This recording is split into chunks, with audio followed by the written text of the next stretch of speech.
আজকের আমাদের পৃথিবীতে এত ইউনিভার্সিটিতে এত কলেজ এত কিছু থাকা সত্ত্বেও আমরা বেহায়াপনার চরম মাত্রায় পৌঁছে গেছি, খারাপই সব কিছু আমাদের বেড়ে গেছে। মিনাশ শাইতানির রাজীম বিসমিল্লাহির রহমানির রহিম الرجال قوامون على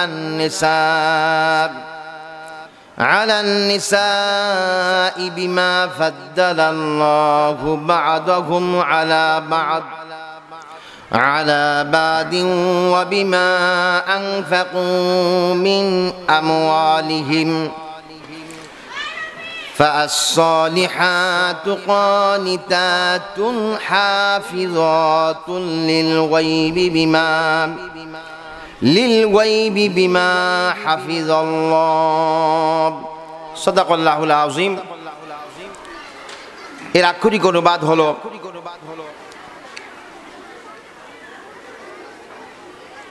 নারীদের উপরে পুরুষদের কর্তৃত্ব দেওয়া হয়েছে, একে অপরের উপরে আল্লাহ পাক মর্যাদা দিয়েছেন, যেহেতু তারা ধন সম্পদ তাদের জন্য ব্যয় করে। আর অনুগত নারীরাই হলো সৎ পুণ্যবতী। আর আল্লাহ যা সংরক্ষণ করতে বলেছেন অদৃশ্যভাবে সেটা নারীরা সংরক্ষণ করে, এরাই হলো পুণ্যবতী এবং অনুগত। প্রথম কথা হলো, নারীদের উপরে পুরুষের কর্তৃত্ব আল্লাহ সুবহানাহু ওয়া তাআলা দিয়েছেন, এটা মেনে নিতে হবে। আল্লাহ রাব্বুল আলামিন পুরুষের মধ্যে থেকে নবী বানিয়েছেন, নারীদের মধ্যে থেকে কেউ নবী হতে পারে নাই, যেহেতু আল্লাহ তাআলা কাউকে নবী বানান নাই। আল্লাহ রাব্বুল আলামিন যাকে ইচ্ছা তাকে মর্যাদা দেয়, তবে নারীদেরকে আল্লাহ রাব্বুল আলামিন কোথাও কিন্তু ছোট করে নাই। আল্লাহ রাব্বুল আলামিন পুরুষের পায়ের নিচে জুতা দিয়েছে, নারীর পায়ের নিচে জান্নাত দিয়েছে। এখান থেকে তারা মর্যাদাবান। তবে মূল কথা হলো, একজন পুণ্যবতী নারী তার বৈশিষ্ট্য এখানে কিন্তু আলোচনা হয়েছে অল্প কথার ভিতরেই। সেটা হলো, পুণ্যবতী নারীর বৈশিষ্ট্য হলো স্বামীর কর্তৃত্ব মেনে নিবে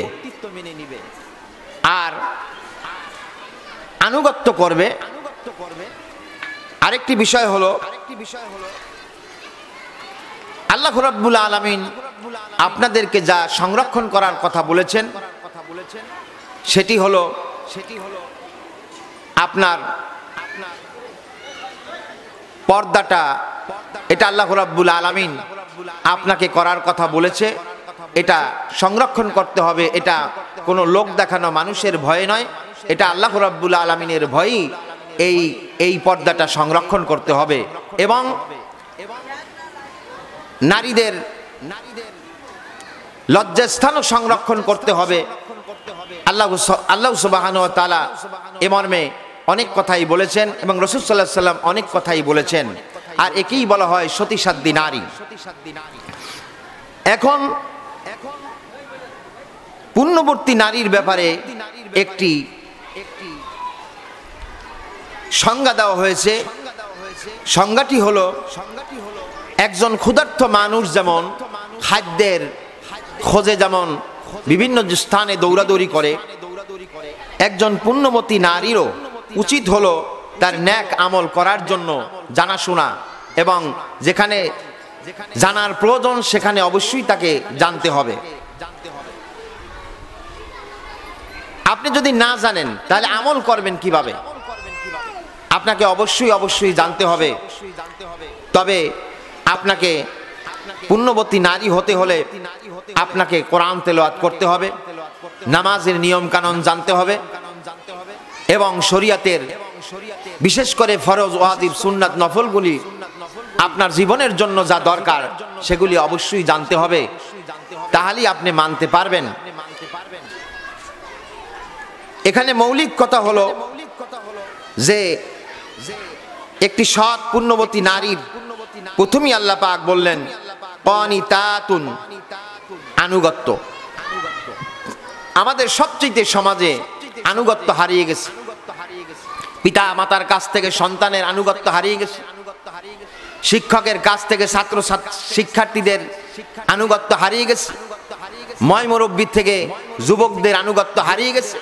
এটার মৌলিক কারণ হলো কোরআন হাদিস না মানা এবং কোরআন হাদিসের শিক্ষা ব্যবস্থা বিদ্যালয়গুলিতে না থাকা। এটাই সর্বশ্রেষ্ঠ একটি কওল বা সংজ্ঞা যাই বলেন না কেন, এর চাইতে আমার কাছে উত্তম কোনো কথা নয়, কথা নাই। সুতরাং আমি যে কথাটি আজকের বলতে চাচ্ছি অল্প সময়ের ভিতরে, আমি এর আনুগত্য নারীর কথা বলতে গিয়ে আমি আজকের আলোচনা করব হযরতে খাদিজা রাদিয়াল্লাহু আনহার কথা। হযরত খাদিজা রাদিয়াল্লাহু আনহা, তার দুটি আগে বিবাহ ছিল, তিনি বিবাহ করতে চায় নাই। কিন্তু যখন রাসূল সাল্লাল্লাহু আলাইহি সাল্লামের 25 বছর বয়স হলো, তিনি জানতে পারলেন এক যুবক এই এলাকা আছে খুব সৎ, সততার কত দাম, সেই কথাটি গুরুত্বের সাথে মহিলারা মনোযোগ দিয়ে শোনেন।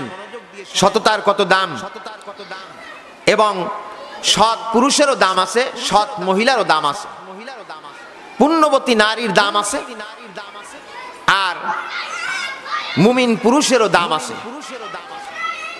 এই দামের ক্ষেত্রে এই কথাগুলি খুবই প্রয়োজন আমাদের। কিন্তু হযরতে খাদিজা রাদিয়াল্লাহু আনহা বিবাহে রাজি হয় নাই, ঠিক আছে। পরবর্তীতে যখন শুনলো এমন একটি মহাপুরুষ রয়েছে যাকে সত্যবাদী আলামিন বলে মানুষ ডাকে, তাকেই তিনি চাকরির জন্য নিযুক্ত করলেন। সংক্ষেপ কথা হলো, তাকে প্রথমে সিরিয়ায় ব্যবসা দিল। এই সিরিয়ার ব্যবসায় তিনি অনেক লাভবান হয়েছিল। খাদিজা রাদিয়াল্লাহু আনহা তার চাকরকে সঙ্গে দিয়েছিল, একজন খাদেম সঙ্গে দিয়েছিল। খাদেম সব কথা তাকে সিরিয়ার অবস্থার কথা বলে দিয়েছিল। সিরিয়ায় যে অবস্থাটি হলো, একজন পাদ্রী সেখানে দেখেই বলছিল যে তোমার নবী হওয়ার সম্ভাবনা রয়েছে।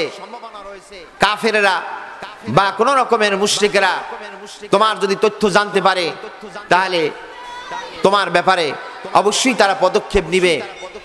সুতরাং এই কথাটি খাদিজার কানে পৌঁছানো হলো, আর খাদিজা রাদিয়াল্লাহু আনহা তিনি তখন তাকে লক্ষ্য করলেন, অনেক বৈশিষ্ট্য তার মধ্যে পেয়ে গেল। এরপরই তার বান্ধবী নাসিফা তার কাছে প্রস্তাব দিল, আমার বিয়ের ব্যাপারে এই আব্দুল্লাহর পুত্র মুহাম্মদ, তার কাছে প্রস্তাব দাও। আল্লাহ রসুলের কাছে যখন প্রস্তাব দিলেন, নাসিফা যখন প্রস্তাব দিলেন, আমার বান্ধবী খাদিজা অনেক ভালো সতীসাধ্বী, সুতরাং আপনি তাকে বিবাহ করবেন কিনা? বিশ্বনবী বলছিল, আমার তো তেমন কোনো অর্থ করি নাই, আর এ বিষয় আমার চাচা ব্যবস্থা নিবে। এখানে দুইটি বিষয় হলো, একদিকে বিশ্বনবী অভিভাবক মেনেছিলেন, আর একদিকে অর্থের কথাও বলছিলেন।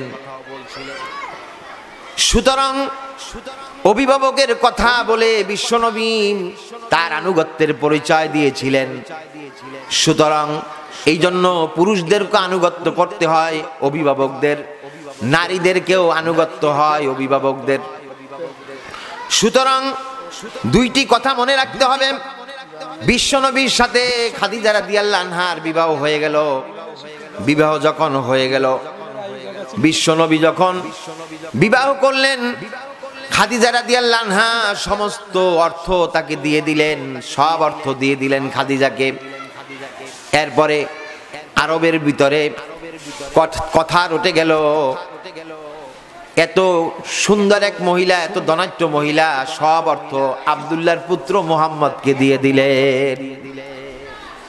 দেখেন এই খাদিজার গুণগুলি খালি মনোযোগ দিয়া শোনেন, সব যখন অর্থ করি দিয়ে ক্ষান্ত হয় নাই। নবীজি যখন এই অর্থ দিলেন, এই একটা উপকার। আর একটা দেখেন সবচাইতে বড় উপকার, যখন প্রথম ওহীটা আসে, ইকরা বিসমি রাব্বিকাল্লাযী খলাক, এই আয়াতে কারিমা যখন প্রথম 5 আয়াত নাযিল হলেন, প্রথমে রাসূল সাল্লাল্লাহু আলাইহি সাল্লাম তখন ফেরেশতা জিবরাইলকে নিজ আকৃতিতে দেখলেন। এরপর যখন তার কাছে উপস্থিত হলেন, বললেন মুহাম্মদ তুমি পড়ো। তিনি বললেন আমি তো পড়া জানি না, মা আনা বিকরি, আমি পড়া জানি না। এরপরে জিবরাইল আলাইহিস সালাম তার সাথে আলিঙ্গন করলেন, আলিঙ্গন করে একটা চাপ দিলেন।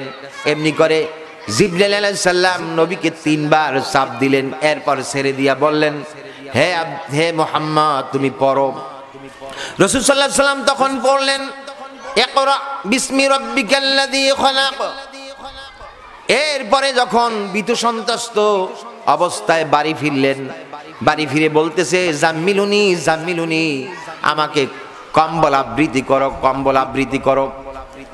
এরপর যখন খাদিজা কম্বল আবৃত্তি করে দিলেন, এরপর তিনি রাসূল সাল্লাল্লাহু আলাইহি সাল্লাম বলেন খাশিয়াতু আলা নাফসি, আমি আমার জীবনের আশঙ্কা করতেছি। তখন খাদিজা কত সুন্দর কথা বলছিলেন, আপনি এই ভয় পাইবেন কেন? আপনি তো সত্য কথা বলেন, আপনি কোনো সময় মিথ্যা কথা বলেন না, আপনি তো মেহমানদারি করেন, আপনি তো মানুষের বোঝা বহন করেন, আপনি মানুষের সাথে ভালোবাসার সম্পর্ক রাখেন, আত্মীয়তার বিচ্ছেদ করেন নাই। কয়টি কথা খাদিজা বলছিল, তাতেই বোঝা যায় খাদিজা রাদিয়াল্লাহু আনহা কত ভালো ছিলেন। এই জন্য খাদিজা রাদিয়াল্লাহু আনহাকে রাসূল সাল্লাল্লাহু আলাইহি সাল্লাম ডাকতেন তহেরা। তহেরা শব্দের অর্থ পুত পবিত্র। বিশ্বনবীর মুখ থেকে তার নাম দেওয়া হয়েছিল এই তহেরা। সুতরাং এই জন্য ভালো হওয়ার পর মানুষ আপনাকে ভালো বলবে, খারাপ হওয়ার পর মানুষ আপনাকে খারাপ বলে, এর আগে কেউ বলে না। এই জন্য আমাদেরকে আনুগত্যশীল হতে হবে এবং সব কিছু ধর্মের জন্য উজাড় করতে হবে, যেহেতু সময় আমাদের কম। এই জন্য বলতেছি হযরতে খাদিজা রাদিয়াল্লাহু আনহার কত গুণ, ইতিহাসবিদেরা ইতিহাস লিখেছে, কিন্তু খাদিজার ইতিহাসও কিন্তু শেষ করা যায় নাই। এক একজনে এক এক রকমের ইতিহাস লিখেছেন। তার ইতিহাস আপনাদেরকে জানতে হবে, পড়তে হবে, তাহলে একজন পুণ্যবতী নারী হতে পারবেন। দেখেন একটি বিষয়, খাদিজা রাদিয়াল্লাহু আনহার ঘরে যুবকের পর তিনি লালিত পালিত হলেন। যেই স্বামীকে বিবাহ করল সেই স্বামী সর্বপ্রথম ঈমানের দাওয়াত দিল, ও খাদিজা আমি তো আল্লাহর পক্ষ থেকে নবুয়াত পেয়েছি, আমি তো নবী। হযরত খাদিজা রাদিয়াল্লাহু আনহা এক মুহূর্তের জন্য দেরি করলেন না। একজন স্বামীকে কিভাবে বিশ্বাস করলো। সুতরাং দুনিয়ায় কিন্তু স্বামী এবং স্ত্রী পরস্পর জানে। স্বামী জানে আমার স্ত্রী কতটুকু ভালো, আর স্ত্রীও জানে স্বামী কতটুকু ভালো।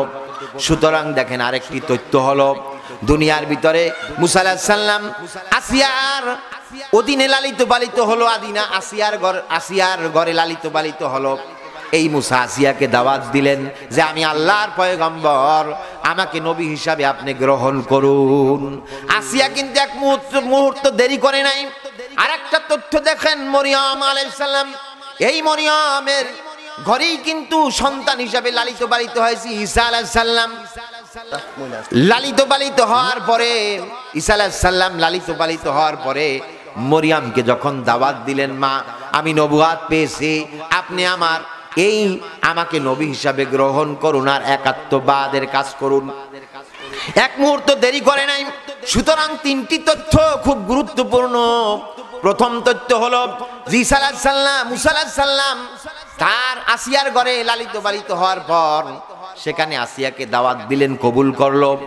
এরপরে মরিয়ম আলাইহিস সালাম কি ঈসা আলাইহিস সালাম দাওয়াত দিল, কবুল করলো।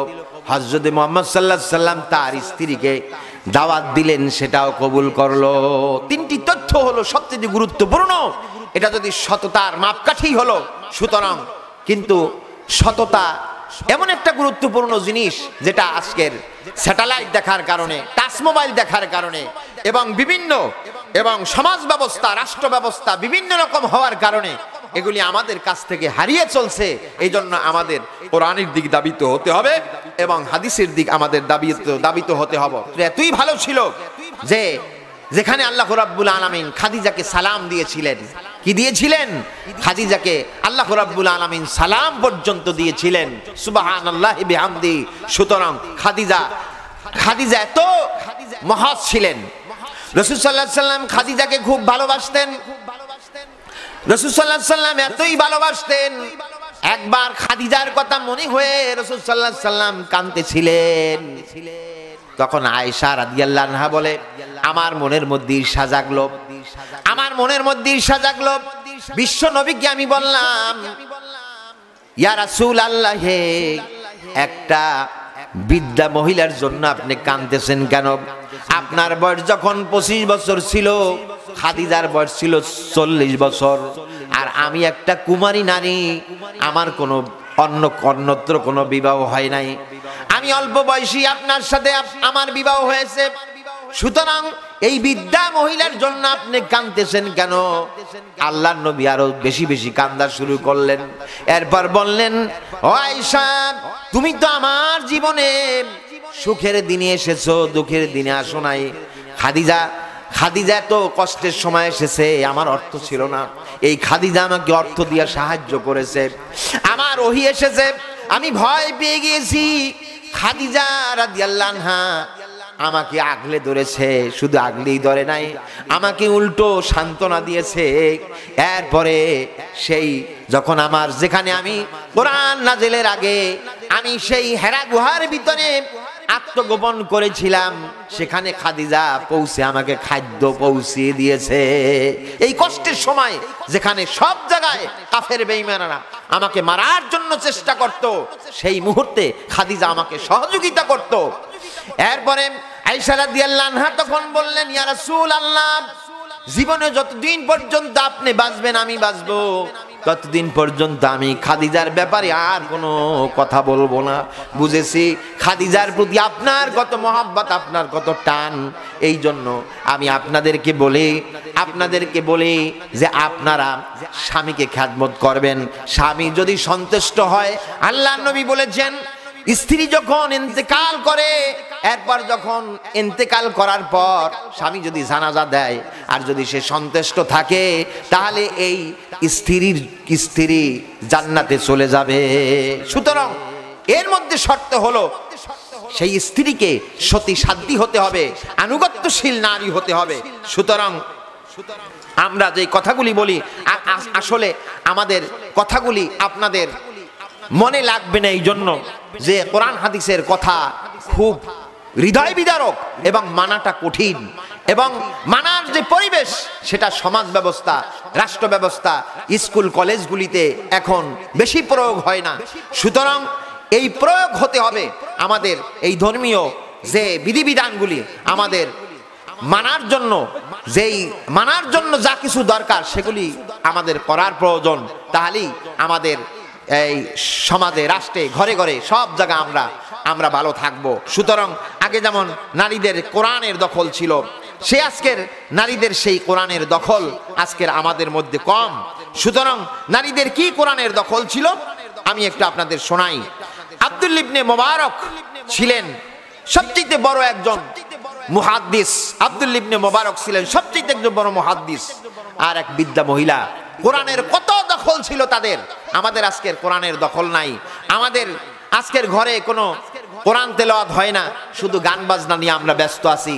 স্টার জলসা এবং জি সিনেমা এবং বিভিন্ন রকমের হাবিজাবি, আমরা উপন্যাস, বিভিন্ন রকমের খারাপ বই পুস্তক পড়ে আমাদের ব্রেন ওইভাবে দোলাই হয়েছে, যার কারণে আমাদের মধ্যে আনুগত্য, সফলতা এবং সততা এবং আমানতদারিতা এবং যা কিছু আছে এগুলি সব ব্যর্থ হয়ে গেছে। আমাদের অনৈতিকতার স্থান নিয়েছে কলবের ভিতরে।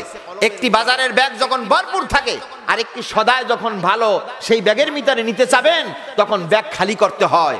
আমাদের অন্তঃকরণে খারাপ, মিথ্যা, অসত্য, গীবত, পরনিন্দা, পরচর্চা এবং সকলখুরিতা সব কলবের ভিতরে জমা হয়ে গেছে। এখন এখান থেকে লোড হয়ে গেছে। একটা মেমোরি কার্ডে যখন সম্পূর্ণ 100 ভাগ লোড থাকে, সেখানে আরেকটা কিছু ঢুকাইতে হলে অবশ্যই একটা ভালো জিনিস ঢুকাইতে হলে ওই লোড থেকে আপনাকে ডিলিট করতে হবে। ঠিক অন্তঃকরণটা একটা মেমোরি কার্ড। এখান থেকে যদি আপনি খারাপই দূর না করতে পারেন, তাহলে ওখানে লোড নেওয়ার জন্য এই কোরআন হাদিস লোড নিতে হলে ওই খারাপই জিনিস সরাইতে হবে। কত দখল ছিল এই মহিলা, কত দখল ছিল, আপনি শোনেন মনোযোগ দিয়ে, আপনারা অবাক হয়ে যাবেন। আব্দুল্লাহ ইবনে মুবারক হজের সময় এক জায়গা দিয়ে হেঁটে যাচ্ছেন, হঠাৎ করে দেখে এক বৃদ্ধা মহিলা উলের একটা ওড়না এটা পেঁচিয়ে শুয়ে আছে। তখন আব্দুল্লাহ ইবনে মুবারক তৎকালীন সময় বড় একজন মুহাদ্দিস ছিলেন, তিনি তখন সালাম দিলেন। চিন্তা করছে ওই মহিলা ঘুমাইছে কিনা না জাগ্রত আছে, তখন সালাম দিলেন, আসসালামু আলাইকুম ওয়া রাহমাতুল্লাহ। এই সালাম দেওয়ার পরে মহিলা যেই সালামটা আমরা সচরাচর যেই ভাষা দিয়া যেই বাক্য দিয়া উত্তর দেই সেটা না দিয়া মহিলা বলতেছে সূরা ইয়াসিনের 58 নং আয়াত বলতেছে, সালামুন কাওলাম মির রাব্বির রহিম। তিনি এটা বললেন যে রবের পক্ষ থেকে তোমার উপরে শান্তির বার্তা সম্ভাষণ তিনি এটা দিলেন। আব্দুল্লাহ ইবনে মুবারক আশ্চর্য হয়ে গেল। মহিলাকে জিজ্ঞেস করলো, ও মহিলা, তুমি এই অবস্থায় পড়ে আছো কেন? তুমি এই অবস্থায় পড়ে আছো কেন? তখন মহিলা আবার সূরা আরাফের 186 নং আয়াত দিয়া বলতেছে, মাইয়ুদলিলিল্লাহু ফালা হাদিয়া লাহ। এর অর্থ হলো যেই ব্যক্তিকে আল্লাহ পথভ্রষ্ট করে তাকে কেউ পথ দেখাতে পারে না, হেদায়েত দিতে পারে না। এই মহিলা বলতে চাইলো, আমি পথ হারাইয়া গেছি, আমি যে আমার বাড়ি যাব পথ তো হারাইয়া গেছে আমার। তখন আব্দুল্লাহ ইবনে মুবারক বলল, ও মহিলা, কয়দিন যাব তুমি এই অবস্থায় আছো? মহিলা স্বাভাবিকভাবে উত্তর না দিয়া বলতেছে, কোরআনের মরিয়ম আয়াত নং 10 এর আলোকে তিনি বলতেছেন, সালাসু লায়ালিন সাবিয়ান, অর্থাৎ আমি 3 দিন পর্যন্ত এই অবস্থায় আছি। এখানে লায়ালিন অর্থ আমি দিন বললাম, 3 দিন বললাম। এর অর্থ হলো যেহেতু আরবি নিয়ম অনুযায়ী রাতকে যখনই রাত আসে এটাকেই তখন দিন হিসাবে ধার্য করা হয়, ওই দিন হিসাবে ধার্য করা হয়। আরবি মাসের দিনগুলি রাত দিয়া শুরু হয়, সুতরাং তিনি বললেন 3 দিন পর্যন্ত এই অবস্থায় আমি আছি। আব্দুল্লাহ ইবনে মুবারক বললেন, 3 দিন এই অবস্থায় আছেন, তাহলে কি খাচ্ছেন? তখন মহিলা সূরা বাকারার 187 নং আয়াত বললেন, আতিম্মুস সিয়ামা ইলাল লাইল। আল্লাহ পাক বলছেন রোজাকে রাত্র পর্যন্ত পূরণ করো। আব্দুল্লাহ ইবনে মুবারকের বোঝার আর বাকি নাই, সে রোজা রেখেছে। সুতরাং তিনি তখন বললেন, এই সফর অবস্থায় নফল রোজা তো ভাঙ্গা যায়, আপনি ভাঙ্গেন, আমার কাছে খাবার আছে, কিছু খাবার খান। তখন ওই মহিলা আবার কোরআন দিয়া বলতেছেন, ওয়া আন তাসুমু খায়রুল লাকুম ইন কুনতুম তা'লামুন। বাকারা 184 নং আয়াত দিয়া তিনি বলতেছিলেন, তোমরা যদি রোজা রাখো সেটা তোমাদের জন্য উত্তম, তোমরা যদি বোঝো। এরপর তিনি তখন আশ্চর্য হয়ে গেলেন, মহিলাকে যা বলি সব তো কোরআন দিয়া বলে। আব্দুল্লাহ ইবনে মুবারকের মধ্যে একটা অহংকার সৃষ্টি হলো, আমি একজন এই দেশের বড় মুহাদ্দিস, সুতরাং আমাকে আমার সাথে কোরআন দিয়া কথা বলে, এই মহিলাকে আটকানো দরকার। তখন তিনি বললেন, ও মহিলা, তোমার বাড়িঘর কই? কারণ কোরআনে তো বাড়িঘর নাই। এরপরে কোরআনে যেহেতু বাড়িঘর নাই, মহিলা উত্তর দিতে পারবে না। তখন জিজ্ঞাসা করলো, ও মহিলা, তোমার বাড়িঘর কই? তখন মহিলা বলল, কোরআনের আয়াত সূরা বনী ইসরাঈলের 1 নং আয়াত তিনি বললেন সুবহানাল্লাযী আসরা বিআবদিহি লাইলাম মিনাল মাসজিদিল হারাম ইলাল মাসজিদিল আকসা। মহিলা বুঝাতে চাইল আমি বাইতুল্লাহ হজ করতে এসেছি, আর আমার বাড়ি হলো মসজিদুল আকসার পাশেই আমার বাড়ি। তখন আব্দুল্লাহ ইবনে মুবারক বলল সাংঘাতিক কায়দা, যেটাই বলি সেটারই উত্তর দেয়। এবার আব্দুল্লাহ ইবনে মুবারক চিন্তা করলো, যেই সন্তান সন্ততির কথা জিজ্ঞাসা করি এটা তো কোরআনে নাই, ওই রকম ডাইরেক্ট তো বলতে পারবে না। তখন ওই আব্দুল্লাহ ইবনে মুবারক বলল, ও মহিলা বলো দেখি তোমার সন্তান আদি আছে কিনা, কয়জন? তখন তিনি বললেন আল মালু ওয়াল বানুনা জিনাতুল হায়াতিদ দুনিয়া। কাহাফের 46 নং আয়াত দিয়া মহিলা বুঝাতে চাইলো, আর দুনিয়ার মাল এবং সন্তান সন্ততি সবই হইল দুনিয়া, এই পার্থিব জীবনের সৌন্দর্য। পার্থিব জীবনের সৌন্দর্য হলো সন্তান সন্ততি এবং ধন সম্পদ। এরপরে আব্দুল্লাহ ইবনে মুবারক বলল, তাহলে তোমার ছেলে সন্তান কয়জন? কোরআনে তো ডায়েরি কই রকম নাই, মহিলা হয়তো বলতে পারবে না। এই জন্য আবার প্রশ্ন করলো, ও মহিলা বলো দেখি তোমার সন্তান সন্ততি কয়জন? মহিলা এরপরে সূরা নিসার আয়াত বলে দিলেন। এরপরে নিসার থেকে বললেন 125 নাম্বার, 164 নাম্বার, আর মরিয়মের 12 নাম্বার আয়াত বলে দিয়া তিনি মহিলা উত্তর দিলেন ওয়াত্তাখাযাল্লাহু ইব্রাহিমা খলীলা ওয়া কাল্লামাল্লাহু মূসা তাকলীমা ইয়া ইয়াহইয়া খুযিল কিতাব। আমার ছেলের নাম হলো ইব্রাহিম, আমার ছেলের নাম হলো মুসা, আমার ছেলের নাম হলো ইয়াহইয়া। আল্লাহু আকবার। সুতরাং এই এত দখল ছিল কোরআনের। একবার আব্দুল্লাহ ইবনে মুবারক বলতেছো, মহিলা তুমি আমার সাথে মানুষ যেভাবে স্বাভাবিক কথা বলে সেইভাবে স্বাভাবিক কথা বলো না কেন?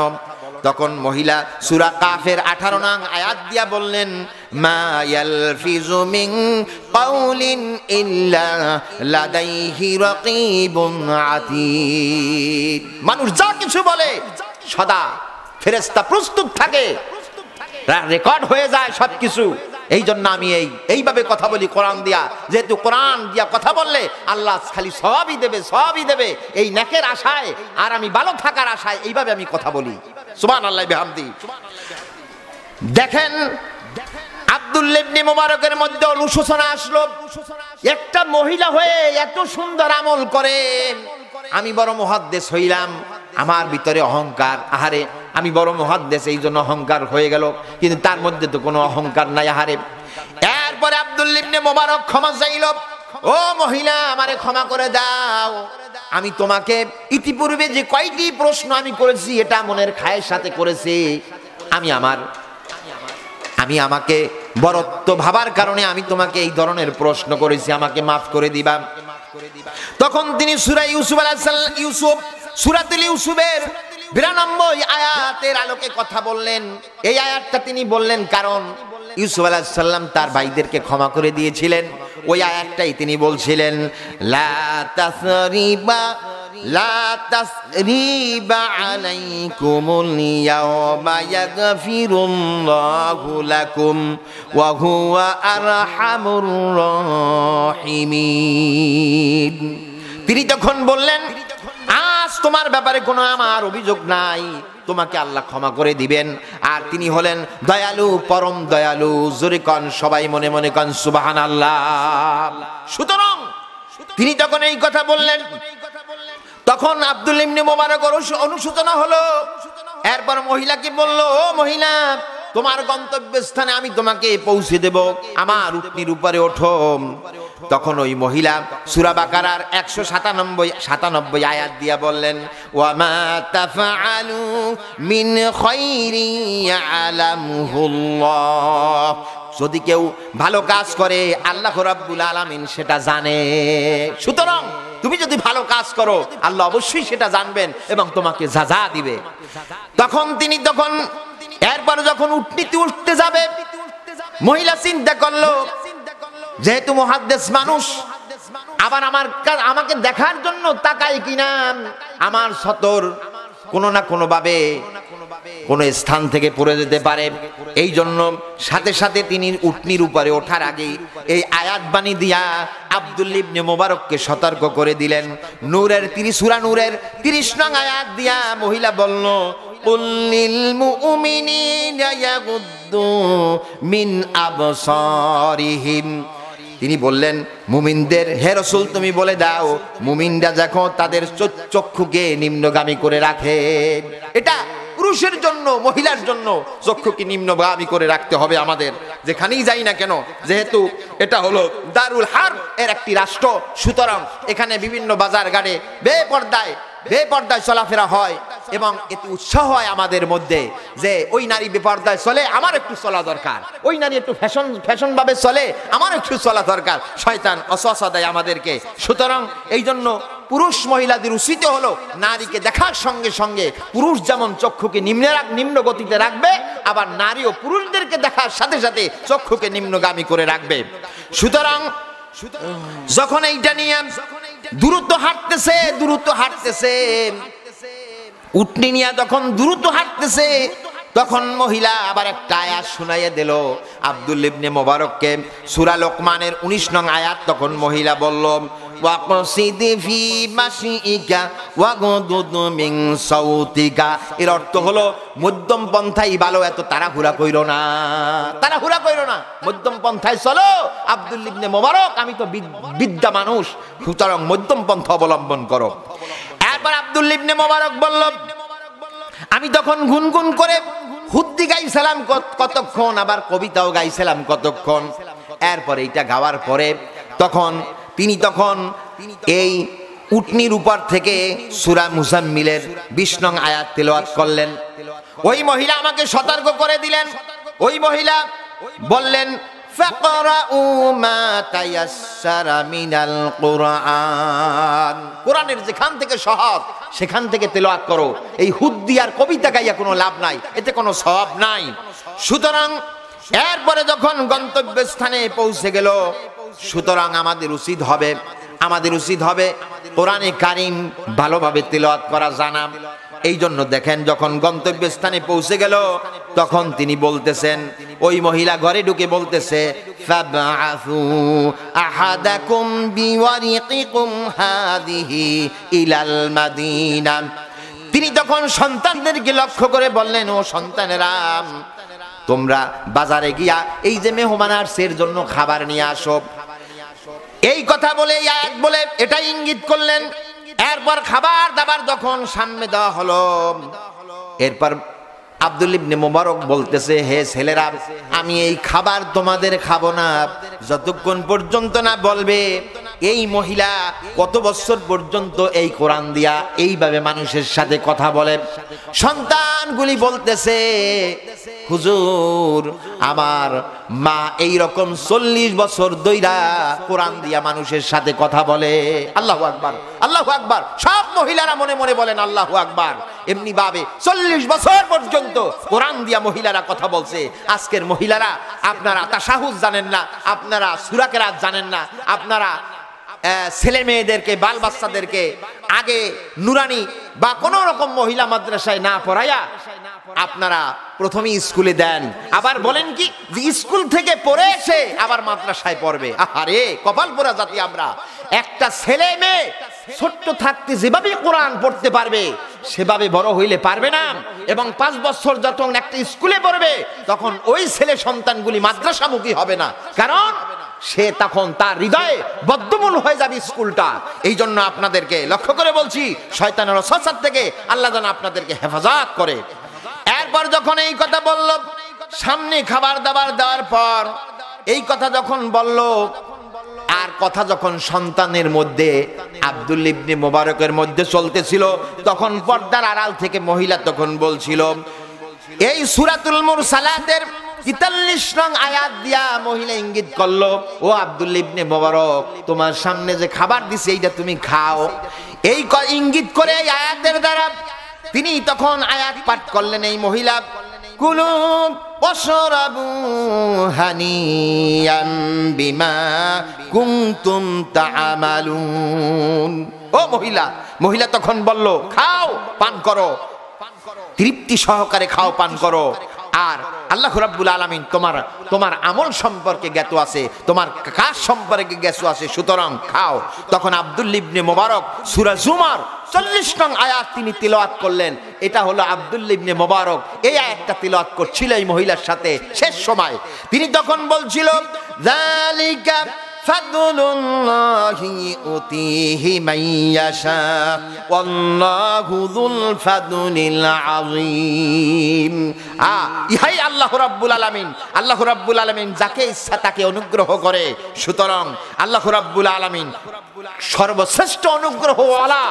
যেহেতু হে মহিলা, তোমার প্রতি আল্লাহ রাব্বুল আলামিন যথেষ্ট অনুগ্রহ করেছে, সুতরাং এই জন্য মহিলাদেরকে উচিত হবে, আমার সময় প্রায় শেষের দিকে, সুতরাং আমি যেই কথাটি বলতে চাচ্ছি, আমাদেরকে শয়তান ওয়াসওয়াসা দেয়, এই জন্য শয়তান ওয়াসওয়াসার থেকে আমরা হেফাজত হব এবং আমরা কোরআন হাদিস মানার চেষ্টা করব।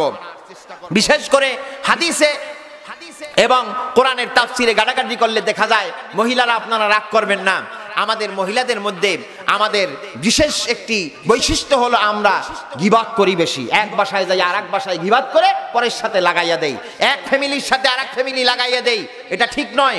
এবং মহিলারা একটু অতিরিক্ত মিথ্যা কথা বলে, সুতরাং এগুলি কন্ট্রোল করতে হবে। মহিলারা আবার একটু লুবিপরণ, আমি সব মহিলা বলবো না, যেমন সতীসাধ্বী নারী, এদের জীবনী পড়লে আপনাদের লোভ কন্ট্রোল হবে, মিথ্যা কন্ট্রোল হবে, গীবত কন্ট্রোল হবে। আপনি যদি আয়েশা রাদিয়াল্লাহু আনহার জীবনী পড়েন, আপনি যদি সেই খাদিজা রাদিয়াল্লাহু আনহার জীবনী পড়েন, মরিয়ম আলাইহিস সালামের জীবনী পড়েন, আসিয়া এর জীবনী যদি পড়েন, তাহলে আপনাকে অবশ্যই আপনার সবকিছু কন্ট্রোল হয়ে যাবে। সুতরাং এই অসহসার ক্ষেত্রে দেখেন, যেই মহিলারা লোভ এ সম্পর্কে একটি এক্সাম্পল দেওয়া হয়েছে। কি এক্সাম্পল দেওয়া হয়েছে? যেমন এক স্বামী তার বিছানায় প্রসাব করে, এখন এই মহিলার প্রসাব তো করে, ধুইতে ভালো লাগে না বিছানা। এখন স্বামীরে বলতেছে, এইরকম রোজ তুমি প্রসাব করো, যদিও ঘটনাটি আপনাদের শুনতে খারাপ লাগবে, কিন্তু এর থেকে শিক্ষা গ্রহণ করুন। এই ঘটনার থেকে শিক্ষা গ্রহণ করতে হবে আমাদের, ঘটনা শুনলে হবে না, শিক্ষা গ্রহণ করতে হবে।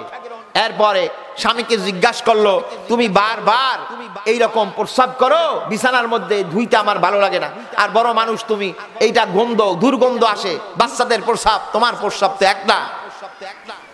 স্বামী কয়, শোনো, আমি আসলে রাত্রে উঠি, তখন আমি একটা স্বপ্নে দেখি, একটা জিন আসে, জিন আইসা আমারে কয় তুমি ফুল বাগানে আসো, ফুল বাগানে তো সুন্দর। জিন বলতেছে এখানে তুমি প্রস্রাব করো। প্রস্রাব করার পর আমি ঘুমতে উঠে দেখি বিছনা সর্বনাশ হয়ে গেছে। এরপর মহিলা তখন চিন্তা করলো, জিন যখন আসে, এই জিনের বাদশা যখন তার কাছে আসে, তাহলে তো আমাদের অনেক উপকার। তখন স্বামীকে বলতেছে, হ্যাঁ স্বামী আমার, তুমি তাহলে জিনের বাদশা যদি আসে, তার কাছে কাঁচা টাকা চাবা, স্বর্ণ মুদ্রা এগুলি চাইবা, এরপর যদি প্রস্রাব করো, দৈনিক করো, সমস্যা নাই, আমি রেডি আছি, কিন্তু তোমাকে জিনের বাদশার কাছে স্বর্ণ মুদ্রা টাকা চাইতে হবে। এরপর যখন স্বামীও চিন্তা করলো, ঠিকই তো, তাহলে আমরা তো অনেক বড় লোক হয়ে যাইতে পারবো। স্ত্রী দেখছেন তার মধ্যে বেরেন কি দেয়, খাদিজা রাদিয়াল্লাহু কি রাসূলকে শিক্ষা দিল, আর ওই মহিলা তাকে কি শিক্ষা দিতেছে। যাই হোক, স্বপ্নে আসছে জিনের বাদশা, কয় উঠছে, কয় লা ফুল বাগানে গেছে, ফুল বাগানে কয় প্রস্রাব কর, কয় না আমি আজ প্রস্রাব করব না। জিন কয় কে, এতদিন আমার অর্ডার মানলি, আজকের কি সমস্যা? কি হওয়া সমস্যা? আজকের আমার স্ত্রীর পরামর্শ আমার কাজে লাগাতে হবে, তোমাকে স্বর্ণ মুদ্রা দিতে হবে, ব্যাগ ভর্তি স্বর্ণ মুদ্রা, নাইলে আমি প্রস্রাব করব না। কয় লাও গোডাউনে চলো, গোডাউনে যাই দেয় স্বর্ণ আর স্বর্ণ, বিশাল বিশাল ব্যাগ, ফাও পাইলে বোঝেন না কথা। এরপরে ব্যাগের মধ্যে ভরতে এমন বড়া বর্ষে, পরে আর জাগাইতে পারে না ঠিক করিয়া। এই যেই একেবারে খুব কষ্ট করে জাগানো ধরছে, তখন সে মানবিক হাজত সেখানে অর্থাৎ পায়খানা করে দিয়েছে কষ্টের চোটে। পায়খানা করার পর ঘুম তো ভাঙে গেছে, ঘুম ভাঙ্গা স্ত্রীকে উঠায়, ওঠো ওঠো। স্ত্রী কয়, হ্যাঁ উঠলাম। কয় তোমার পরামর্শ শুনতে যায়া আজকে তো আমি পায়খানা করে দিছি, আগে প্রস্রাব করতাম, এখন দেখো এই পায়খানা কি অবস্থা দেখো। স্ত্রীও দেখে বাস্তব ঘটনা, বাস্তব ঘটনার পর স্ত্রী বলতেছে এই কামটা করলা কেন, আগের কামটাই তো ভালো ছিল। কয় এই কামটা তো একমাত্র তোমার পরামর্শে করছি। সুতরাং একথার অর্থ হলো স্বামীকে যদি পরামর্শ দিতে হয় তাহলে ভালো পরামর্শ দিয়েন, খারাপই পরামর্শ দিয়েন না।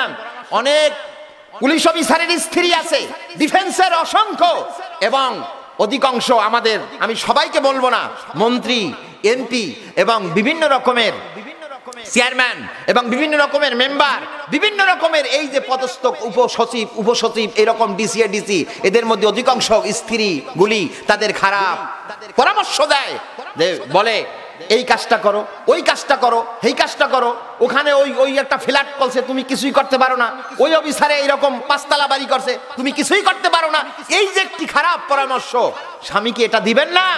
শান্তি হলো অল্পর মধ্যেই শান্তি, অল্প কি, অল্প খাবেন, অল্প পড়বেন, এর মধ্যেই শান্তি, ইসলামের মধ্যে শান্তি। কিন্তু একজন সবচেয়ে আমি একটা বেশ্যা মহিলা বলি, তাসলিমা নাসরিন, এও এক খারাপ মহিলা। তৎকালীন সময় তাসলিমা নাসরিনের ব্যাপারে আমি একটা মন্তব্য না করে পারতেছি না। তৎকালীন সময় আমরা এই তাসলিমা নাসরিন যখন বিভিন্ন ভাবে ইসলাম ধর্ম, বিভিন্ন ধর্মের ব্যাপারে যখন কটাক্ষ করতে লাগলো, ওই মুহূর্তে এই বিষয়ে কটাক্ষ করছিল, তিনি তখন এই সময় হুঙ্কার দিয়েছিলেন এই আয়াতের বিপক্ষে, সূরা নেসার ৩ নং আয়াত, এর বিপক্ষে তিনি কথা বলছিলেন। তিনি বলছিলেন, এই তাসলিমা নাসরিন বলছিল, ফানকিহু মা তাবা লাকুম মিনান নিসা ওয়া মাসনা ওয়া সুলাসা ওয়া রুবা। তিনি বলছিলেন যে কোরআন মহিলাদেরকে ঠকিয়েছে, কোরআন মহিলাদের ব্যাপারে বলেছে যে, কোরআন বলেছে পুরুষের ব্যাপারে কোরআন বলেছে যে 2টা 3টা 4টা বিয়ে করতে পারবে, কিন্তু নারীদের ব্যাপারে কোরআন একথা বলে নাই। সুতরাং কোরআন আমাদেরকে ঠকিয়েছে। আমি এই শয়তান মহিলা, এই খন্নাস মহিলার আমি এক্সাম্পল দিচ্ছি, লক্ষ্য করে শুনবেন। আল্লাহ পাক কেন নারীদেরকে 4টা বিবাহের অধিকার দেয় নাই, পুরুষদেরকে কেন অধিকার দিয়েছেন? মনোযোগ দিয়ে শোনেন। প্রথম কথা হলো, পুরুষের বাচ্চা হয় না, মহিলাদের ছেলে সন্তান হয়। মহিলা হলো মায়ের জাত। মহিলা কিসের জাত? মায়ের জাত। মহিলাদের ব্যাপারে খুব একটি দামি কথা হলো, হযরতে জাহিমা রাদিয়াল্লাহু আনহু যখন তিনি নবীর দরবারে চলে গেলেন, তিনি বললেন, ইয়া রাসূলুল্লাহ, আপনারা সবাই তো জিহাদের ময়দানে সবাইকে তাকিদ দিয়েছেন, আমাকেও তো জিহাদে যাওয়ার দরকার। তখন তিনি বললেন, ও জাহিমা, তুমি, হযরত জাহিমা রাদিয়াল্লাহু কে রাসূল বললেন, তোমার কি মা আছে? কয় আছে। সে কি বৃদ্ধ চলাচল করতে পারে? কয় না হুজুর, আমার মা বৃদ্ধা, চলাচল করতে পারে না। তখন নবীজি বললেন, ফা ইন্নাল জান্নাতা ইনদা রিজলিহা, তোমার পায়ের কাছেই তোমার জান্নাত। জোরে কোন সুবহানাল্লাহ। মনে মনে সবাই বলেন, হে মহিলারা সুবহানাল্লাহ। এই মায়ের জাতকে এই সমস্ত কথা তাসলিমা নাসরিন বলে না, এই শয়তান মহিলা বলে কি? শয়তান মহিলা এই হাদিসও বলে না। রাসূল সাল্লাল্লাহু আলাইহি সাল্লাম বলেছেন, আন আব্দুল্লাহ ইবনে আমর রাদিয়াল্লাহু ক্বালা রাসূলুল্লাহ সাল্লাল্লাহু আলাইহি সাল্লাম, আদ-দুনিয়া কুল্লুহা মাতাউন, পৃথিবীর যত সম্পদ যা কিছু আছে সবই সম্পদ, কিন্তু রাসূল বলেছেন, খায়রু মাতাঈদ দুনিয়া আল মারআতুস সালিহা। রাসূল বলেছেন, এই পৃথিবীর সবকিছু সম্পদ, এই সম্পদের, এই পৃথিবীর সকল সম্পদের মধ্যে সর্বশ্রেষ্ঠ সম্পদ হলো সতী সাধ্বী নারী। সতী সাধ্বী কি? নারী। বুখারীর হাদিস। অথচ তাসলিমা নাসরিন এই বুখারীর হাদিস বলে না। যেই দেশে যায় সেই দেশই, এই ভারতের হিন্দু ধর্মের বিরুদ্ধেও সে কথা বলেছে, এবং বিভিন্ন বৌদ্ধ ধর্ম তার ব্যাপারেও কথা বলেছেন। এই মহিলা অভ্যাস হয়ে গেছে ধর্মের বিরুদ্ধে কথা বলা। সুতরাং যেই ধর্মটা ইসলাম, সে একজন মুসলিম নারী, অথচ সে কত খারাপ ধরনের কথা বলে। মনোযোগ দিয়ে শোনেন। এই মহিলা বলছে, কোরআন ঠকিয়েছে, কোরআন পুরুষের বেশি দিয়েছে, নারীদেরকে অর্ধেক দেয় নাই, নারীদেরকে 3 ভাগে 1 ভাগ দিয়েছে, একটা ছেলে একটা মেয়ে। তাহলে ছেলে পাবে 2 ভাগ, মেয়ে পাবে 1 ভাগ। এখানে কয় ঠকিয়েছে? এই ঠকিয়েছে? ঠকে নাই। বরঞ্চ নারীদের পিতার কাছ থেকে সম্পদ পায়, মহারানা পায় স্বামীর কাছ থেকে, এরপরে স্বামীর সম্পদও পায়। সব মিলিয়ে এভারেজ করলে এবং বিয়া অনুষ্ঠানে বিভিন্ন রকমের খরচ করে। কিন্তু আরেকটা হাদিস না বললেই নয়, আমি ওই কথা পরে বলবো আরেকটা হাদিসের মাধ্যমে। আজকের দেখেন এই ভালো ভালো কথা তাসলিমার মুখ দিয়ে আসে না, যেহেতু সে খারাপ জিনিস রিসার্চ করে, গবেষণা করে, ওর মস্তিষ্কর কলব নষ্ট হয়ে গেছে। এই মহিলা খুবই এক খারাপ মহিলা, সুতরাং সেই কথাও বলে না। আন আয়েশা রাদিয়াল্লাহু ক্বালাত ক্বালা রাসূলুল্লাহ সাল্লাল্লাহু আলাইহি ওয়াসাল্লাম ইন্না আযমান নিকাহি বারাকাহ, যে নিশ্চয়ই সর্বশ্রেষ্ঠ সর্ব উত্তম বিবাহ হলো, বরকতময় বিবাহ হলো আইসারুহু মুগনা, যেই বিবাহের মধ্যে কম খরচ। কিন্তু আমাদের দেশে বিবাহের মধ্যে নাচ গান, বিভিন্ন মদ খাওয়া খাই হয়, বিভিন্ন রকমের পার্টি দেওয়া হয়। খারাপ, এত এত খারাপ হয়ে গেছে মানুষ এই অবস্থায়। সুতরাং আল্লাহ রসুলের কথা মানে না, বরঞ্চ আমরা তাসলিমা নাসরিনের সাথে অনেক মহিলা তালে তাল মিলাইছি। সুতরাং তাসলিমা নাসরিন এর বিপক্ষে কথা বলে না, যেই বিপক্ষে একটা হাজার হাজার হাজার হাজার টাকা, হাজার হাজার লক্ষ লক্ষ টাকা খরচ করে। কিছু কিছু বিবাহ আছে 10 দিন 12 দিন পর্যন্ত হিন্দুদের কালচার পালন করে মুসলিম বিবাহ হয়। নাউজুবিল্লাহি মিন যালিক। আমরা এর থেকে আল্লাহ পাক আমাদের রক্ষা করুক। এর বিরুদ্ধে তাসলিমা নাসরিন কথা বলে না। তাসলিমা নাসরিন বলছে কোরআন ঠকিয়েছে। আমি ওটার উদাহরণ দিয়েছি, আমি এক্সাম্পল দিয়েছি, এটার ব্যাপারে আমি বলতেছি।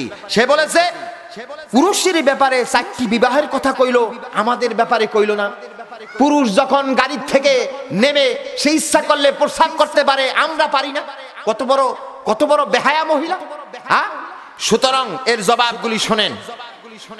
আল্লাহ রাব্বুল আলামিন পুরুষদেরকে 4টি বিবাহের অধিকার দিয়েছেন এই জন্য যে প্রথম কথা হলো আমাদের পুরুষদের পেটে বাচ্চা হয় না, মহিলাদের পেটে বাচ্চা হয়। এখন যদি মহিলাদের 4 জন স্বামী থাকে, তাহলে এই 4 জন স্বামী আপনি আর আপনারাই এটা আপনাদের নিজের বুদ্ধিমত্তি দিয়া আপনারা নিজেরাই বিশ্লেষণ করেন, আপনি এই সন্তানকে কোন স্বামীর সন্তান ধরবেন। সুতরাং এই মহিলা চিন্তা চেতনা ছাড়াই ইসলাম ধর্মের প্রতি বিদেশ হিসাবে খায়েশাতের কারণে কথা বলেছে। সুতরাং এই একটা কথা।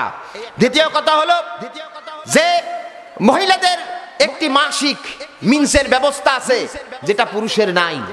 সুতরাং ধনাঢ্য পুরুষদের উচিত হলো 4টি বিবাহ করা, কারণ তারা পরনারীর প্রতি যাবে না। আজকের বাংলাদেশে অসংখ্য ধনাঢ্য ব্যক্তিরা আছে, ক্লাবে ক্লাবে যায়, বিভিন্ন ভাবে মেয়ে নিয়ে বিভিন্ন দেশে ঘোরাফেরা করে। তারা যদি এই হাদিস মানতো, তাহলে এই ঝামেলাটা হতো না আমাদের সমাজে, আমাদের রাষ্ট্রে, আমাদের বিভিন্ন জায়গায়। বড় বড় যেই মুসলিম কান্ট্রি, এখনো সৌদি গেলাম, 40 দিন থাকলাম সেখানে। আমার এক চাচা শ্বশুর থাকে 23 বছর পর্যন্ত।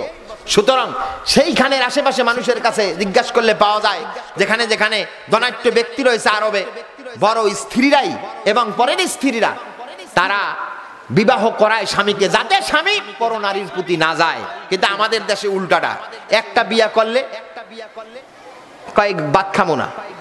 আমি কিন্তু শরীয়তের কথা বলছি, বিবাহ জায়েজ তা না।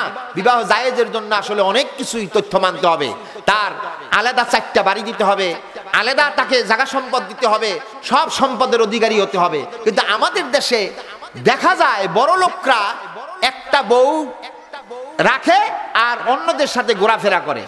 আর যত ট্রাক ড্রাইভার, রিস্কালারা, যাদের বিয়া করা, একটা বিয়া করার কথাই হাদিস কোরআনে পাওয়া যায়, তারা এই 3-4টা বিয়া করে। যেখানে ড্রাইভারি করতে যাও, একটা বিয়া করিয়া আহে। রিস্কালা চালাইতে পারবে না, হ্যাঁ যে একটা বিয়া করিয়া 2-3টা বিয়া করে। এক রিস্কার মধ্যে চলছি, খুব দেখি যে সে রিস্কাটা টানতে খুব কষ্ট হচ্ছে। আমি একটু মুরব্বী হয়ে গেছে, মোটামুটি 50-এর উপরে বয়স হয়ে গেছে। মুরব্বীকে জিজ্ঞাসা করলাম, মুরব্বী আপনি ছেলে মেয়ে? কয় হুজুর ছেলে মেয়ে তো অনেক, বিয়া 3টা করছি, অনেক ছেলে মেয়ে মোটামুটি আছে। এটা আমারে এখন বেশি একটা কদর করে না কেউ। সুতরাং এই যারা উপযুক্ত না, সেটা এখন আপনি সেই কাজটা করে বসে, অর্থাৎ ধর্মের চর্চা, এই ধর্মের শিক্ষার চর্চা, নৈতিকতার চর্চা না থাকার কারণে আমাদের এই সমস্যা হচ্ছে। সুতরাং তাসলিমা নাসরিন যে কথাই বলেছে সব কিন্তু ওলট পালট কথা বলেছে। সুতরাং আমাদের হিংসা থেকে দূরে থাকতে হবে। আর এই হিংসা, লোভ, লালসা সমস্ত পাপের জন্ম দেয়, সমস্ত পাপের জন্ম দেয়। পৃথিবীতে সর্বশ্রেষ্ঠ যে কাজটি হয়েছিল সেটা হলো হিংসা, যেটা আদম আলাইহিস সালামের মাধ্যমে ইবলিস সেটা গ্রহণ করেছিল। ইবনে কাসিরের ভিতরে আছে পৃথিবীতে যেই অপরাধটা প্রথম সৃষ্টি হয়েছে সেটা হলো হিংসা। হিংসা এবং লোভ লালসা থেকে বিভিন্ন পাপের জন্ম দেয়। এই জন্য কবি বললেন তাকাব্বুরু বুয়াদ মায়ায়ে মাদবারি, তাকাব্বুরু বুয়াদ মায়ায়ে মাদবরি, তাকাব্বুরু বুয়াদ আসলি বাদগাও হারি। কবি বলেছেন অহংকার সকল দুর্ভোগের কারণ, আর অহংকার হলো বদ অভ্যাসের মূল লক্ষণ। বদ অভ্যাসের কি মূল লক্ষণ? সুতরাং শয়তানের কাজ এটা। আজকের অহংকারের কারণে এক নারী আরেক নারীর সাথে মিল নাই, এক নারী আরেক নারীকে অকথ্য ভাষায় গালিগালাজ করে। সুতরাং সবই আল্লাহর বান্দি, সবই আল্লাহর বান্দা। এই জন্য আবু হুরায়রা বলেন, একটা হাদিস না বললে নয়, হযরতে আবু হুরায়রা রাদিয়াল্লাহু আনহু তিনি বললেন, হযরতে আবু হুরায়রা বলে, এক লোক এসে রাসূল সাল্লাল্লাহু আলাইহি সাল্লামকে বলতেছে, ইয়া রাসূলুল্লাহ, ইয়া রাসূলুল্লাহ, এক মহিলা নফল নামাজ পড়ে, নফল রোজাও রাখে, দান সদকাত বেশি বেশি করে, নফল রোজা রাখে, নফল বেশি বেশি নামাজ পড়ে, দান সদকাও করে, কিন্তু মানুষকে জবান দিয়া কষ্ট দেয়। তখন তিনি রাসূল সাল্লাল্লাহু আলাইহি সাল্লাম বললেন, ক্বালা হিয়া ফিন্নার, সে হলো জাহান্নামী। ওই মহিলাকে বলে দাও সে জাহান্নামী। সুতরাং লিসান দিয়া কাউকে কষ্ট দেওয়া যাবে না। সুতরাং এরপরে আবার বলতেছেন, আবু হুরায়রা বলে, ওই সাহাবী আবার বলল, ইয়া রাসূলুল্লাহ, এক মহিলা আছে নফল নামাজ কম পড়ে, নফল যে সদকাটাও কম করে, আর সে এবং নফল রোজাও কম করে। সুতরাং এই মহিলা মানুষের সাথে ভালো আচরণ করে। তখন রাসূল সাল্লাল্লাহু আলাইহি সাল্লাম বললেন, ক্বালা হিয়া ফিল জান্নাহ, ওই মহিলা হলো জান্নাতি, তুমি বলে দাও ওই মহিলা কি জান্নাতি। সুতরাং লেসান এত খারাপ, মুখের ভাষার ব্যাপারে আবু শুরাইহ রাদিয়াল্লাহু বলেন, আল্লাহ রাসূলকে যখন আল্লাহ রাসূল কি বলতে শুনলাম, ওয়াল্লাহি লা ইউমিনু, ওয়াল্লাহি লা ইউমিনু, ওয়াল্লাহি লা ইউমিনু, নবীজি তিনবার বলেছেন যে আল্লাহর কসম, আল্লাহর কসম সে মুমিন হতে পারবে না, আল্লাহর কসম সে মুমিন হতে পারবে না, আল্লাহর কসম সে মুমিন হতে পারবে না। কি কারণে?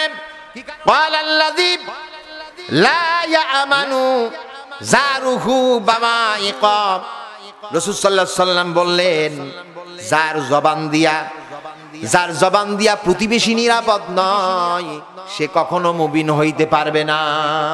এই জন্য জবানকে ঠিক করবেন, জবানকে ঠিক করবেন।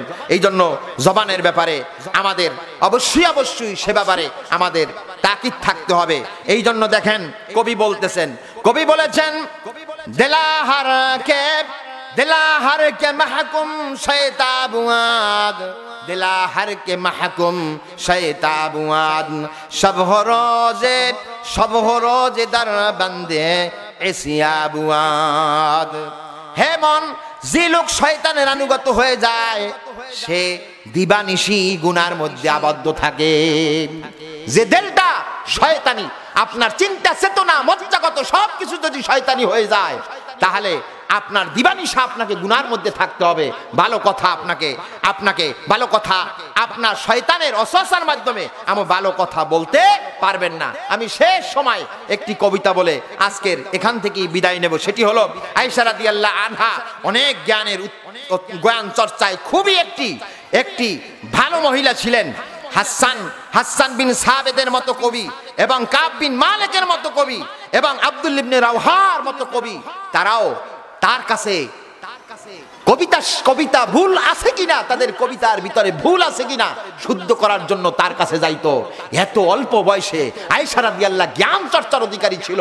হে মহিলারা শুনে রাখো, আজকের ইসলামের জ্ঞান চর্চা করো। তোমাদের কপাল খুলে যাবে, কপাল খুলে যাবে। স্বামী স্ত্রীর মধ্যে মহব্বত থাকবে, স্বামী স্ত্রীর মধ্যে ভালোবাসা থাকবে। আজকের কোরআন হাদিসের গবেষণা নাই, সেই মা আয়েশা রাদিয়াল্লাহু আনহার গবেষণা নাই, খাদিজার গবেষণা নাই। আজকের উপন্যাস, টিভি গবেষণা হয়ে গেছে এবং ভালো খারাপ মিডিয়াগুলি গবেষণা হয়ে গেছে। এই জন্য আমাদের অন্তঃকরণে খারাপই লোট হয়ে গেছে 100%। এগুলি সরিয়ে ভালো জিনিস ঢুকান। সুতরাং দেখেন, স্বামীর ব্যাপারে হযরত আয়েশা রাদিয়াল্লাহু আনহা কি বললেন? হযরত আয়েশা রাদিয়াল্লাহু স্বামীর ব্যাপারে বললেন, রাসূল সাল্লাল্লাহু আলাইহি সাল্লামের ব্যাপারে কি বললেন? তার মধ্যে অহংকার নাই, তার মধ্যে অহংকার নাই। এত জ্ঞানের অধিকারী হয়েও মানুষের সাথে ভালো সে আচরণ করেছে। সুতরাং এই কবিতার মাধ্যমেই আমি আমার শেষ আলোচনা করব। আমি বুঝাতে চাচ্ছি যে সেই সময় কত সাহিত্য চর্চা ছিল, বিশ্ববিদ্যালয় ছিল না, এত কলেজ ছিল না, এত কিছু ছিল না, শুধু কোরআন হাদিসের গবেষণা ছিল। সোনালী মানুষ হয়েছে, মহিলা পুরুষ সবাই সোনালী মানুষ হয়েছে। আজকের আমাদের পৃথিবীতে এত ইউনিভার্সিটিতে, এত কলেজ, এত কিছু থাকা সত্ত্বেও আমরা বেহায়াপনার চরম মাত্রায় পৌঁছে গেছি, খারাপই সব কিছু আমাদের বেড়ে গেছে। সুতরাং কবি বলেছেন, কি বলেছেন? কবি বলেছেন, কোন কবি? আয়েশা রাদিয়াল্লাহু আনহা তার স্বামীর সামনে বলতেছেন, লানা শামসুন ওয়ালিল আফাকি শামসুন ওয়া শামসি আফদালু মিন শামসিস সামা ফা ইন্নাশ শামসা তাতনু বাদাল ফাজর ওয়াশ শামসি তাতনু বাদাল ইশা। নবীর শানে কত সুন্দর কবিতা রচনা করলেন আয়েশা। আপনি আপনার স্বামীর শানে কবিতা রচনা করুন। আপনার স্বামীকে আসলে পরে ঘরের মধ্যে, আমি স্বামী হিসাবে কথা বলতেছি না, শুধু আপনাদের দুইটি জিনিস বোঝানোর জন্য। আপনি যদি স্বামীর প্রতি মহব্বত, দরদ বাড়ান, এমনি স্বামীর প্রতি দরদ মহব্বত বেড়ে যাবে। আর স্বামীদের উচিত হবে মহব্বত, দরদ স্ত্রীর প্রতি বাড়াতে হবে। আর সেটা একমাত্রই ধর্ম চর্চার মধ্যে আছে, অন্য কোথাও নাই। সুন্দর কথা শোনেন, আয়েশা রাদিয়াল্লাহু আনহা বলতেছে, আমার কাছে সূর্য আছে, ওই আকাশেও জাগ্রত সূর্য আছে। আফাক শব্দের অর্থ জাগ্রত। আমার কাছে সূর্য আছে, ওই আকাশেও জাগ্রত সূর্য আছে। আমার সূর্য ওই আকাশের সূর্য হতে দামি। এই কথা যদি একজন স্ত্রী তার স্বামীকে বলে, কত তার মধ্যে এমনি টান আসবে, মহব্বত আসবে। রাসূল সাল্লাল্লাহু আলাইহি সাল্লাম সেই মহব্বত এসেছিল। রাসূল সাল্লাল্লাহু আলাইহি সাল্লাম আয়েশার সাথে তিনি পাল্লা দিলেন দৌড়ের। প্রথম দৌড়ে আয়েশা ভাষ্ট হয়ে গেল। তখন আয়েশা রাদিয়াল্লাহু আনহার যখন একবার শরীর ভার হয়ে গেল, রাসূল আবার পূর্ণিমার চাঁদে গিয়া বললেন, আয়েশা আজকে তুমি আমি আবার দৌড় দেই। দৌড় দিয়ে আয়েশা পারলেন না। যখন রাসূল সাল্লাল্লাহু আলাইহি সাল্লাম বললেন, হে আয়েশা, কি সুন্দর তাদের মধ্যে মহব্বত মিল। বলছিল, হে আয়েশা, ওই যে একদিন তুমি ছিপছিপে ছিলে, একেবারে তুমি পাতলা ছিলে, সেই সময় আমার সাথে বিজয় লাভ করেছো, সেইটা আজকে সমান সমান করে দিলাম। এত তাদের মধ্যে মহব্বত ছিল। সুতরাং নবীর ব্যাপারে তিনি বলছেন, আমার কাছে সূর্য আছে, ওই আকাশের জাগ্রত সূর্য আছে। আমার সূর্য ওই আকাশের সূর্য হতে দামি। রোজ সকালে সূর্য হাসে দূরের আকাশটায়, কিন্তু আমার কাছে সূর্য আসে আধার যখন ছায়ায়। সারা পৃথিবী যখন আধার নেমে আসে, তখন আমার কাছে একটা সূর্য ধরা দেয়। আর সেটা হলো বাদাল এশা, এশার নামাজের পরে একটা সূর্য আসে। সেই সূর্য হলো সব সূর্যের চাইতে দামি। আল্লাহ সুবহানাহু ওয়া তাআলা এই জ্ঞান চর্চা আমাদের করার তৌফিক দান করুক। এই জন্য আমার একটি আয়াত ছিল আজকের এটাই, যে নারীরা সতীসাধ্য হবে, আনুগত্য হবে, তার লজ্জাস্থান এবং তার যৌনাঙ্গ এবং পর্দাপুশিতার মাধ্যমে সবকিছু হেফাজত করবে। এই জন্য আল্লাহ রাব্বুল আমিন বলেন, আর-রিজালু কাওয়ামুনা আলান নিসা বিমা ফাদ্দালাল্লাহু বা'দাহুম আলা বা'দ وبما أنفقوا من أموالهم فالصالحات قانتات حافظات للغيب بما حفظ الله। সুতরাং আল্লাহ যা হেফাজত করার জন্য বলেছেন, হ্যাঁ নারীরা তোমরা দৃশ্যভাবে হেফাজত করো। সুতরাং লোক দেখানোর কোন লৌকিকতার ইবাদত করবে না, লোক দেখানো ইবাদত করবে না। তুমি মনে করছো স্বামীর আড়ালে আজকের অনেক পরকীয়া প্রেম হয়, বাচ্চা কাচ্চা নষ্ট হয়ে যাচ্ছে আমাদের। সুতরাং আল্লাহর এই বিধান মানলে তোমরা স্বামীর আনুগত্যের মাধ্যমে সতীসাধ্য হতে পারবে। এই জন্য আল্লাহ পাক বলেছেন যে নারীদের উপরে পুরুষের কর্তৃত্ব দেওয়া হয়েছে, একজনের উপরে আর একজনের মর্যাদা দেওয়া হয়েছে। এই মর্যাদাকে মেনে নেবে, কারণ তারা আয় করে, তারা রোজগার করে, তারা তোমাদের ব্যাপারেই ব্যয় করে। সুতরাং এবং তোমরা শশীসাধ্যী হতে পারবে যদি নারী আনুগত্য করো। হে নারীরা, যদি তোমরা আনুগত্য করো এবং আল্লাহ যা হেফাজত করার জন্য বলেছেন সে অদৃশ্যভাবে সেটা হেফাজতকারিনী মহিলারাই হলো সতীসাধ্যী নারী। আল্লাহ সকলকে আমল করার তৌফিক দান করুক। আখিরে দাওয়ানা আনিল হামদুলিল্লাহি রাব্বিল আলামিন। আসসালামু আলাইকুম ওয়া রাহমাতুল্লাহি ওয়া বারাকাতুহু।